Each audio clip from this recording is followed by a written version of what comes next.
Salam à tous, Baruch Hashem. On a le scoop de reprendre le Chok Haemunah.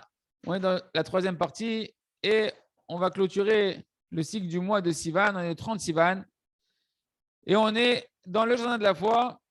Comment faire Teshuvah par amour? Donc, après avoir traversé une chute, d'accord, cette fameuse Teshuvah par amour qui transforme toutes les fautes, même volontaires, en mérite. Donc, il nous dit Rabbi Nathan, c'est marqué dans l'écouter à la Chot. Dans l'écouter à la Chot, sur les Chot Tfila, en particulier les Chot de Tfila de Mincha, à la Chazaïn, qu'un homme qui a foi dans les tzadikim, il le dit Rabbi Nathan de Breslev, un homme qui a foi dans les paroles des tzadikim qu'on est en train de voir ensemble, et que dans tout ce qu'il traverse, grâce à sa confiance dans les tzadikim, il se renforce. Quand on parle qu'il traverse des chutes, qu'il traverse des échecs, etc., malgré tout, grâce aux enseignements des tzadikim, il se renforce lui-même. Comme les tzadikim nous ont mis en garde plusieurs fois, à plusieurs reprises, que peu importe ce qui se passe, tu dois constamment te renforcer, ne pas te décourager, continuer à avancer, etc. Alors il nous dit, Rabbi Nathan, il est constamment dans ce qu'on appelle des Baalei Teshuvah. Il fait partie des maîtres de la Teshuvah. Un maître de la Teshuvah, ce n'est pas quelqu'un qui ne tombe pas, c'est quelqu'un qui sait justement constamment se relever, constamment tenir dans le chemin de la Teshuvah. Et il nous dit, Rabbi Nathan, à ce moment-là, celui-là, toutes ces descentes, toutes ces chutes spirituelles, tous ces éloignements, eh ben, ils vont se transformer au fur et à mesure qu'il est en train de s'attacher à rester courageusement dans la Teshuvah, en des montées, en des ascensions, en des élévations et en des rapprochements d'Akadosh Baruch Hu. Dans la dimension de ce qui est marqué dans la Gemara Akdosha, que les fautes volontaires, elles se transforment en mérite. Des fautes volontaires qui se transforment en mérite. Parce que précisément, du fait qu'il est descendu dans des endroits aussi mauvais spirituellement, aussi dégoûtants par ses fautes, etc., et que même là-bas, il a continué à se rattacher au tzadikim. Il a continué à avoir foi dans les paroles des tzadikim, dans les enseignements des tzadikim, à prier que les tzadikim l'aident, d'accord, pour ne pas s'éloigner encore plus, Ras de Shalom, et pouvoir continuer à rester attaché à la corde de la Gdusha, et de ne pas s'éloigner des tzadikim malgré qu'il s'est écarté. Grâce à ça, les tzadikim, ils le font remonter.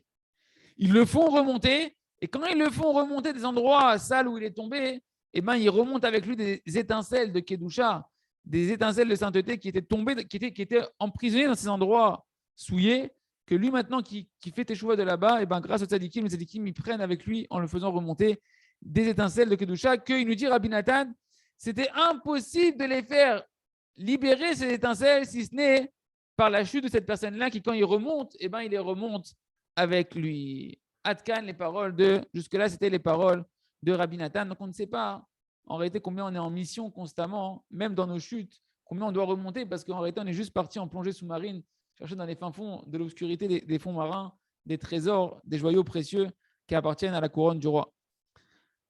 Un homme qui a cette émouna et qui sait maintenant utiliser l'intelligence divine qui correspond à chaque situation de sa vie, utiliser le bon conseil au bon moment de sa vie, le bon conseil de la Torah qui doit être lié à un moment donné de sa vie. Alors celui-là, il ne tombe jamais dans le désespoir. Parce que même après ses échecs, eh ben, il est encore appelé quelqu'un qui fait Teshuvah par amour pour Hachem. Pourquoi? Parce que tu vois qu'il ne tombe pas dans la dépression, il ne tombe pas dans la tristesse de son échec, parce qu'il aime Akadosh Baruch Hu et qu'il est conscient de l'amour d'Hachem et qu'il veut revenir vers Hachem par amour pour Hachem. Et c'est ça qu'on appelle, ce qui est marqué dans la Masechet, donc Yoma, page 86, 86 entre guillemets, c'est la rigueur d'Hachem, c'est Elohim, c'est la rigueur d'Akadosh Baruch Hu, mais celui qui sait, malgré la rigueur des fautes, etc., revenir dans la Teshuvah, la Gemara nous dit là-bas, Shaosé Teshuvah me'ahava, celui qui fait Teshuvah par amour, alors ses fautes volontaires, elles se transforment pour lui en mérite. Que même si un homme il a transgressé des fautes volontairement, s'il ne tombe pas dans la tristesse, dans la dépression, et qu'il se réveille, qu'il prend un éveil supplémentaire à se repentir, c'est-à-dire quoi? Qu'il se secoue de ce qui s'est passé. Il se waouh, qu'est-ce qui s'est passé? Où je suis tombé? Comment je peux arriver à de telles maasim, à de telles actions? Et qui, mamash, il s'éveille à avoir un vrai regret, à avoir une vraie volonté de changer positivement.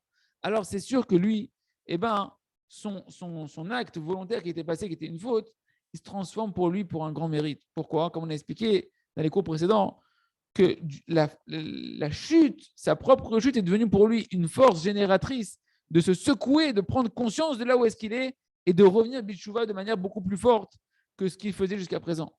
Parce que la preuve, tant qu'il n'était pas tombé dans cette faute-là qui est terrible, que Dieu nous en préserve, alors il est en train de dormir sa vie spirituelle. Je suis tranquille, ça va, tout va bien. Pourquoi? On peut hurler avec les mauvais désirs, comme si ce mauvais trait de caractère. il n'a pas conscience de la saleté de ce mauvais caractère, de ce mauvais désir-là, jusqu'à ce qu'à un moment donné où il tombe vraiment, et Chad Shalom, à ce moment-là, il se dit, ouais, mais comment moi j'ai pu tomber dans une telle saleté, Ken. Alors il s'affole et il se réveille à avoir avec sérieux, de prendre sa vie en main avec sérieux et de vouloir non pas vivre en étant en acceptant le mauvais caractère, le mauvais désir, mais là il dit non, il faut que je le déracine. Il faut que je déracine complètement ce défaut-là. Parce que sa chute, elle l'a choqué de se voir lui-même dans un tel endroit et donc il prend sur lui maintenant de déraciner ça. Et c'est ça qu'on dit qu'en réalité, la faute volontaire, elle l'a amené en réalité à un mérite. C'est quoi ce mérite? De vouloir déraciner ce mal. Et si c'est comme ça, donc c'est sûr que la faute elle-même, elle se transforme en mérite puisqu'elle l'a amené à avoir un mérite extraordinaire de vouloir et d'entreprendre un travail de déraciner le mal. Donc la faute se transforme en mérite. Et c'est ça que Chachamim, nos sages de Rambani, nous ont dit.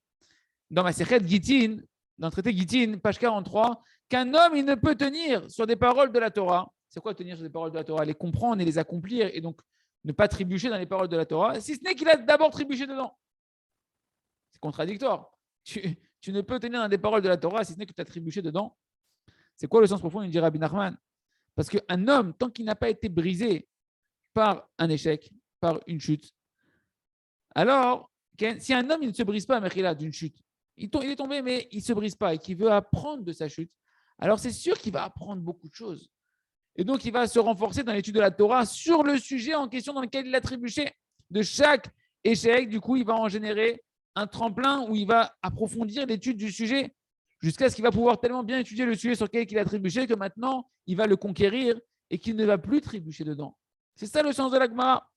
Mais ça, c'est seulement à condition que quand tu traverses un échec, que tu traverses un mauvais trait de caractère, on veut dire que tu restes bessimra dans la conscience que tu vas apprendre d'ici quelque chose que tu manquais dans ta compréhension, qui va te compléter, qui va t'élever. Mais si maintenant une personne, quand elle traverse un échec, elle commence à se taper dessus, elle commence à s'en vouloir, elle commence à s'attrister, donc elle fait le mauvais choix qui est après la faute, il reste, on a dit, le choix de rester bessimra et de faire teshuva. Non, lui, il prend le mauvais choix. C'est-à-dire qu'il tombe dans l'hérésie. Alors, celui-là, il va faire que tomber de chute en chute à partir de cet échec-là. Parce que, effectivement, comme on a expliqué, une personne qui choisit la porte de la culpabilité, de la tristesse et du désespoir, Hachem, il l'abandonne. Hachem, il n'est pas dans la tristesse. Tu as choisi l'orgueil, tu as choisi de croire que en toi et moi, et moi, et moi. Alors, Hachem, ça va être des chutes, jusqu'à que tu vas te réveiller, accepter de l'humilité de ton échec et d'apprendre ce que Hachem veut que tu apprennes de ton échec. Parce que, comme on l'a dit encore une fois, après l'action, eh ben, le passé n'est plus entre tes mains. Ça ne sert à rien de t'occuper du passé, de te lamenter du passé. La seule chose qui te reste à faire après l'action, c'est de tout faire afin de ne pas perdre le futur, le présent qui est maintenant et le futur qui reste devant toi, d'apprendre du passé pour pouvoir améliorer le futur. Et ça, on peut le faire que Bessimcha, Irason Sheniskel et Kolze, et que constamment, comme l'a dit Rabbi Nathan, on soit en train de rajouter des mérites, même à travers nos échecs, de faire tchouva par amour et de faire constamment que s'élever d'ascension en ascension, même si on traverse des descentes, que ce soit des descentes, que ce soit des tremplins, vers Hachem pour chacun. Sheniskel et Kolze. On continue avec le livre Le Jardin des louanges. Les problèmes des riches. Vous connaissez les problèmes des riches, qu'on voudrait tous avoir les problèmes des riches. Donne-moi la richesse et les problèmes des riches. Eh ben, il faut que chacun, les amis, par rapport à ce qu'on a vu hier, que chacun y prenne attention et qu'il se souvienne bien qu'au moment où tu te plains sur quelque chose, peu importe sur quoi tu te plains, matériellement, spirituellement, alors il y a cette voix céleste qui sort du ciel et qui crie « Sur quoi tu te plains ?» Au même moment où toi, tu n'étais pas satisfait de ta vie, tu n'es pas content, entre guillemets, de ta vie, au même moment, il y a cette voix céleste qui sort et qui crie « Mais sur quoi tu n'es pas satisfait ?» Il y en a tellement qui voudraient changer leur vie pour tes petits problèmes à toi, qui voudraient vivre la vie que tu as avec tes problèmes, tellement pour eux, c'est un kiff tes problèmes. Et ce serait une joie d'avoir ces problèmes que tu as toi. Comme par exemple, quelqu'un, il doit changer de maison, il doit déménager, etc. Et ok, c'est vrai, c'est pas facile, il faut déménager, c'est une galère, etc. C'est pas agréable. Mais pourquoi tu pleurniches de ça? Pourquoi tu te plains de ça? On est venu dans ce monde-là pour travailler.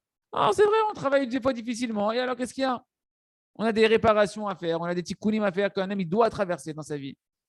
Et si jamais une personne il apprenait à faire ce qu'on est en train d'apprendre ici, de faire une demi-heure de remerciement sur les choses qui sont difficiles dans ta vie, par exemple ton déménagement c'est une galère pour toi, etc. Vas-y, remercie Hachem pendant une demi-heure, tu vas voir comment tu vas traverser toute cette épreuve-là avec douceur, tu vas sentir un goût agréable, tu vas sentir un match donc que du chesed d'Hachem, que de l'amour d'Hachem. Si tu travailles cette épreuve-là avec la Emouna. Il y en aurait tellement, tellement qui seraient prêts à changer ton problème à toi pour pouvoir avoir ta vivre à toi avec. Toi, tu as une femme, des enfants. Que tu déménages, tu as une femme, tu as des enfants, etc. Il y a fait merde. Mais ils auraient aimé. Ils auraient aimé déménager avec une femme et des enfants dans une autre maison. Il y a tellement de gens qui sont isolés et solitaires dans leur vie. Ken, que pour eux, de devoir changer de maison avec une femme et des enfants, ça serait la fête pour eux. Ah, j'ai une femme, j'ai des enfants, on déménage, quelle joie, Baruch Hashem, extraordinaire. D'avoir un enfant, d'avoir un petit. D'autres, ils auraient été contents d'avoir une maison, une belle maison dans laquelle tu vas emménager. Ken, d'avoir, tu dis, ouais, moi j'étudie la Torah, mais j'étudie tellement peu de la Torah. Mais il y en a qui auraient aimé avoir pouvoir étudier un peu de Torah comme toi t'étudies, etc. Ils seraient très heureux. C'est pourquoi je dois te souvenir constamment cette parole extraordinaire qu'on a vue, que lorsque tu te plains, lorsque tu pleurniches, arrête-toi et rappelle-toi qu'il y a une voix céleste qui sort à ce moment-là, que tu ne l'entends pas, mais elle est là pourtant, qui dit, regardez, vous, les enfants du monde, comment mes enfants, ils se plaignent et sur quoi ils se plaignent. Sur quoi ils se plaignent? Sur des choses qu'en réalité, ils auraient dû remercier. Ils auraient dû remercier s'ils avaient conscience de tout le bien qui se cachait derrière. Il reste l'école de déraciner le Haman qui est en nous et de pouvoir entrer dans la lumière de la reconnaissance des louanges à Kadosh Baruch Hu, Be'at Hashem Yitbarach. On continue avec le livre à travers champs et forêts pour faire tous les jours notre ordre d'Idbodedut Be'at Hashem. Une pitié, une miséricorde d'Hachem comme il n'y en a pas d'autre dans le monde. Il dit le Rav, Behemet, c'est une grande pitié d'Akadosh Baruch Hu, c'est la plus grande des miséricordes d'Akadosh Baruch Hu. Lorsque Akadosh Baruch Hu, il vient nous faire des allusions avec des petites souffrances pour nous remettre sur le droit chemin. Est-ce que toi, tu veux vivre ta vie en réalité toute ta vie dans l'erreur? Tu veux passer à côté de ta vie? Au contraire, tout ton kiff sur terre, ça doit être justement qu'on est en train de te faire des allusions dans le ciel pour te sortir de ton erreur. Comme ça, tu progresses spirituellement, tu t'améliores encore sur un sujet, encore sur un sujet. C'est pourquoi tout celui qui est véritablement intelligent, qui a vraiment de la conscience d'Hachem, et qui voit qu'il y a des souffrances qui sont dans son quotidien, eh ben, il doit énormément remercier dessus. Parce qu'en réalité, c'est le Créateur qui est en train de te remettre sur le droit chemin, qui te sort de ton erreur. Et quand tu vois maintenant que tu vas approcher ton erreur d'introspection, où tu vas réfléchir sur ta situation, tu n'es pas en train de t'occuper des souffrances en elles-mêmes. Ton esprit, si jamais tu es véritablement attaché au but, pourquoi tu as été créé, ton esprit n'est pas attaché aux souffrances et les souffrances et les souffrances. Non. Est-ce qu'elles vont partir les souffrances? Quand elles vont partir les souffrances? Non. Ta vraie motivation, ça doit être, c'est quoi la vérité? Si j'ai des souffrances, c'est que je suis dans le mensonge quelque part. Qu'est-ce qu'Hachem, il veut me faire comme allusion? Dans quoi je me trompe? Et un homme comme ça, vu qu'il est attaché à rechercher vraiment le message d'Hachem, parce qu'il est attaché à vivre dans le Hémet, alors Hachem, il l'éclaire et il trouve ce qu'il doit réparer. Parce que c'est ça sa vraie volonté. Sa volonté, ce n'est pas de vivre tranquillement. Sa volonté, c'est de vivre dans le Hémet, vivre dans la vérité, savoir qu'est-ce que je dois réparer. Dans le chemin dans lequel il veut aller, on le conduit. Donc dans le ciel, on te conduit, on va t'ouvrir les yeux, tu vas réparer ce qu'il y a réparé. La souffrance, ça va partir. Et parce que tu n'es pas attaché aux souffrances et au confort matériel et au confort de ta petite vie, tu es attaché au Hémet, au plaisir d'être dans le Hémet. Ce qui n'est pas le cas de la même personne, d'une autre personne qui va faire la même chose, il fait son cheshbon nefesh. Il réfléchit pourquoi il a des souffrances, mais en réalité, tout son but, c'est lâche-moi avec les souffrances. J'en peux plus de ces souffrances. C'est-à-dire quoi en fait? Il veut vivre une vie tranquille, pépère. Il s'en fout qu'il est dans le sheker, dans le Hémet. Lui, ce qu'il a compris, ok, il a de la émouna, que les souffrances viennent d'Hachem. Il dit, c'est bon, j'en ai marre des souffrances, moi. Je m'en fous de vivre dans le sheker, pas le sheker. Tout ce que je veux, c'est vivre tranquillement. Je veux vivre dans le sheket. Sheket, je veux la tranquillité, je veux la petite plage, les petits cocotiers, le petit vent, etc. Lâchez-moi avec ces souffrances. Donc, il fait cheshbon nefesh, pas pour être dans le Hémet, pas pour être dans la vérité. Il fait cheshbon nefesh, il s'introspecte pour que les souffrances, elles lui lâchent la grappe. Ken. Et donc, pour que les souffrances, elles lui lâchent la grappe, il est prêt à faire teshuva. Il est prêt à pas répondre à sa femme, etc. Mais il n'est pas dans le Hémet. C'est pourquoi ça va être difficile pour lui de comprendre ce qu'il doit réparer. Parce que ce n'est pas ce qu'il recherche véritablement. Il ne recherche pas ce qu'il doit réparer. Il n'est pas en train de se focaliser sur le but pour le quoi Hachem lui a envoyé les souffrances et le but pour lequel il a été créé. C'est pourquoi on voit que le Rav dit, je vois des gens que des fois, ils font malgré tout, qu'ils font de l'aïdbo des doutes. Ils s'isolent, ils parlent à Kadosh Baruch Hu. Malgré tout, on voit que les forces, les rigueurs, elles continuent à se renforcer sur eux, que tu nous en préserves. Pourquoi? Parce qu'au final, ce qu'ils veulent, eux, c'est que Hachem, il les laisse tranquilles. Laisse-moi tranquille, Hachem. Ça, je fais le beau des doutes, laisse-moi tranquille, lâche-moi avec les souffrances, etc. Et ça, c'est un grand défaut, les amis. Sur ça, ils ont dit, tout celui que Kadosh Baruch Hu, il est vatran, c'est-à-dire qu'il renonce. On dit, Hachem va te laisser, allez, j'arrête. Mon fils, c'est quoi? J'arrête les souffrances, je te laisse dans tes erreurs, je ne m'occupe pas de toi, je suis vatran, je suis mévater, je renonce. Yivatru me'av. qu'est-ce qui va l'abandonner? Ses entrailles, que Dieu nous en préserve. Pourquoi? Parce qu'en réalité, de dire que Kadosh Baruch Hu, il est Vatran qui renonce à ses enfants, de les mettre sur le droit chemin, c'est dire que Kadosh Baruch Hu, il serait cruel que Dieu nous en préserve. Imagine tout simplement en tant que père, un enfant qui veut manger que du chocolat toute la journée, et que le père, il est mévater, il renonce à lui dire non, vas-y, mange mon fils une tablette, deux tablettes, une pot de Nutella, une pot de machin, etc. La pâte à tartiner cachère, bien sûr. Ce père, il est miséricordieux. Il donne le paquet de bonbons. Tiens, prends le paquet de bonbons entier pour toi. Je te fais tu veux tout le paquet, mange tout le paquet. Ah putain, c'est un père cruel. Il laisse son enfant s'endommager et se mettre du poison à l'intérieur de lui-même, que l'enfant, il n'est pas conscient que c'est du poison. Mais il est en train de tuer son enfant. Il est en train d'habituer son enfant à une drogue qui va le tuer. Alors pareil, pour Akadosh Baruch Hu aussi renoncer aux souffrances qu'il nous envoie pour nous sortir des poisons dans lesquels on est enfermé, dans le mauvais désir, dans le mauvais caractère, les mauvais chemins qu'on a pris, qui sont des chemins de mort qu'on n'a pas conscience, et qui nous laissent aller dans le mauvais chemin. Ça s'appelle de la miséricorde d'Hachem. Est-ce que ça s'appelle de la pitié d'Akadosh Baruch Hu? Pas du tout. Ça serait une cruauté terrible de laisser l'homme vivre sa vie dans l'erreur, l'enfant dans son erreur. Ken, au final, il n'arrivera pas à la vérité. Et quand il va arriver dans le monde de la vérité à 120 ans, il va devoir faire confronter avec toute la vérité qui va lui sauter au visage, qu'il a renié durant toutes les années de sa vie. Et quelle déception et quelle souffrance de devoir après réparer malgré tout dans les mondes d'en haut ce qu'on n'a pas réparé dans les mondes d'en bas. C'est pourquoi la punition de celui qui dit qu'Hachem il est vatran, qu'Hachem il renonce à nous envoyer des souffrances, qu'il est cool Hachem, il est cool, mais genre, il s'en fout Hachem, il est cool Hachem, il est cool. Hachem il n'est pas cool, Hachem il est miséricordieux, Hachem il est patient. Mais Hachem, il ne renonce pas, il ne te lâchera pas, il t'aime, tu es son fils, jamais il te lâchera. Mais si tu dis qu'Hachem, il te lâchera, qu'Hachem, il est vatran, tu veux que les souffrances, elles te quittent comme ça, sans réparer la cause des problèmes, alors, eh ben, on va le punir mida keneged mida dans ses entrailles. Pourquoi ses entrailles? Parce que les entrailles, c'est l'endroit de la miséricorde. On voit les versets qui disent que les entrailles, que s'émeuillent mes entrailles, que s'émeuvent mes entrailles, que s'éveillent mes entrailles, ça représente l'éveil de la miséricorde, comme c'est marqué dans Yirmiyahu, chapitre 31, où Akadosh Baruch Hu parle, quand le prophète, il dit, n'est-ce pas que mon fils, Ephraïm, n'est-il pas un enfant chéri, un enfant choyé, que lorsque je parle de lui, plus je parle de lui, et plus je veux me souvenir de lui? C'est pourquoi mes entrailles se sont éveillées, et le prendre en pitié, je veux le prendre en pitié. Donc tu vois que la pitié, elle est liée aux entrailles.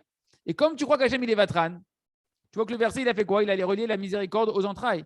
Donc un homme qui pense que Akadosh Baruch Hu, que Dieu nous en préserve, il est cruel, parce qu'il est vatran, parce qu'il renonce à corriger ses enfants, alors donc tu as enlevé la miséricorde d'Hachem, que véritablement Hachem, il veut te corriger. Alors toi aussi, Chad Shalom, eh ben, tu vas être endommagé, tu vas avoir des problèmes dans tes entrailles. Pourquoi? Parce que c'est le siège de la miséricorde. Tu as endommagé la miséricorde d'Hachem en croyant qu'Hachem, il est cruel, qu'il laisse ses enfants faire ce qu'ils veulent.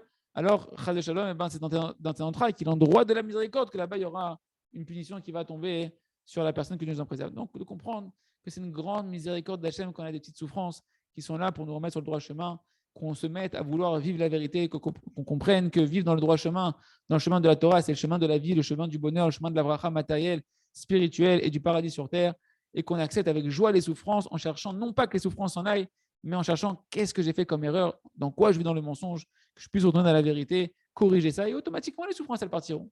On continue avec le jardin de la sagesse. Donc on reprend le conte de Rabbi Nachman dans les mots. Donc voilà, maintenant que le Chacham, il a fini de remettre en question l'appel du roi, maintenant il va parler, notre Chacham, notre sage, il va parler, donc le sage qui est l'ami du simple, il va s'adresser maintenant donc, au sage qui est l'envoyé du roi, que le roi il lui a envoyé un sage pour que le sage il vienne voir le roi.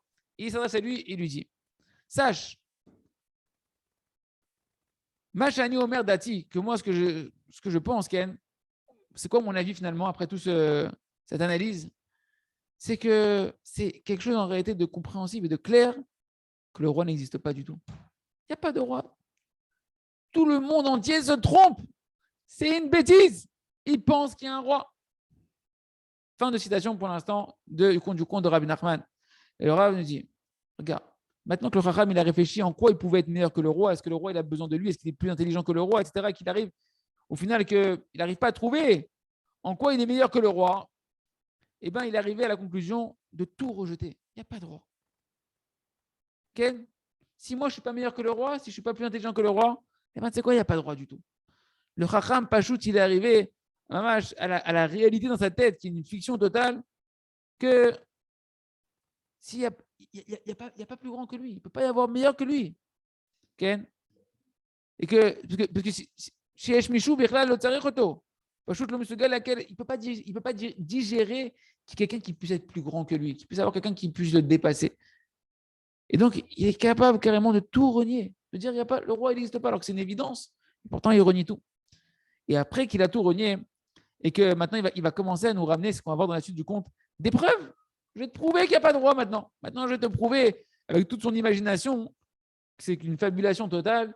Il va commencer à nous prouver, on verra dans le prochain cours, comment il va sortir des sottises de sa tête pour essayer d'arriver à prouver ce qui l'arrange de dire qu'il n'y a pas de roi. Et bien entendu, quand on parle du roi, l'allusion, c'est au roi du monde, à Kadosh Baruch Hu.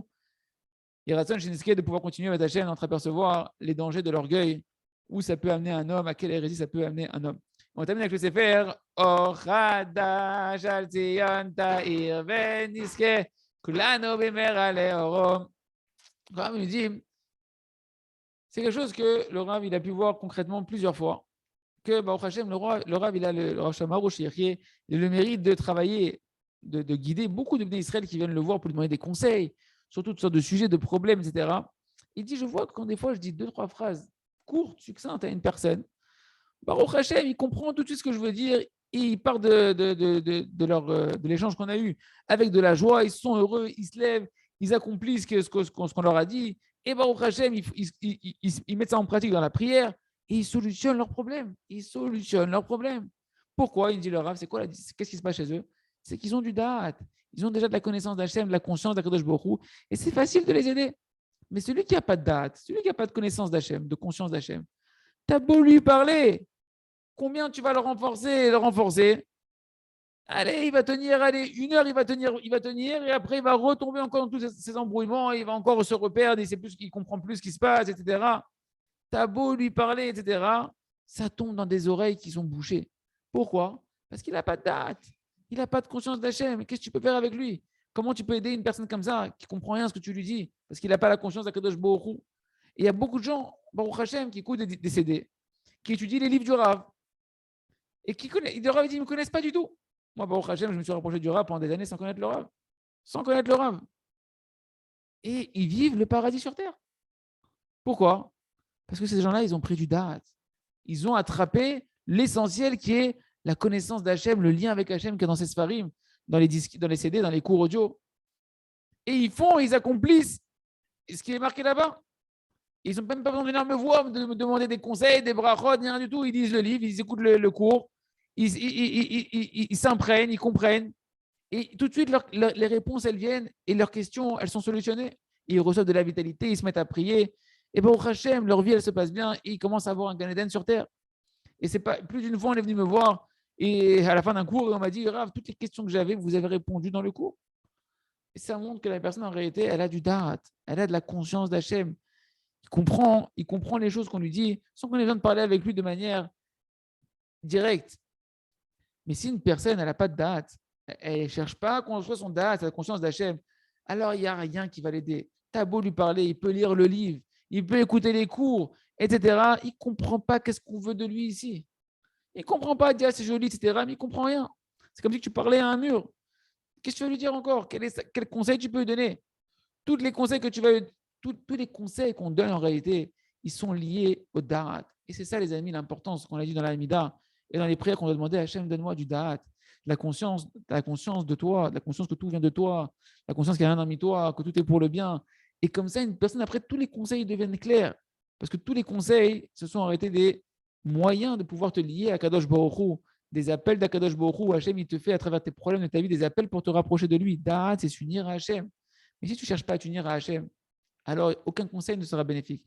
Vas-y, il raisonne que chacun puisse prier pour recevoir le da'at dans la Hamida et dans Saïd Bodedout, de vouloir le da'at, le lien avec Hachem, et comme ça, tous les conseils, ils seront clairs. Tout ce qu'on étudie ensemble avec Hachem pourra être des clés véritables pour solutionner les problèmes de la vie et vivre un paradis sur terre. Et Ratzon Shinskei Kolze, Chazak, Benit Chazek.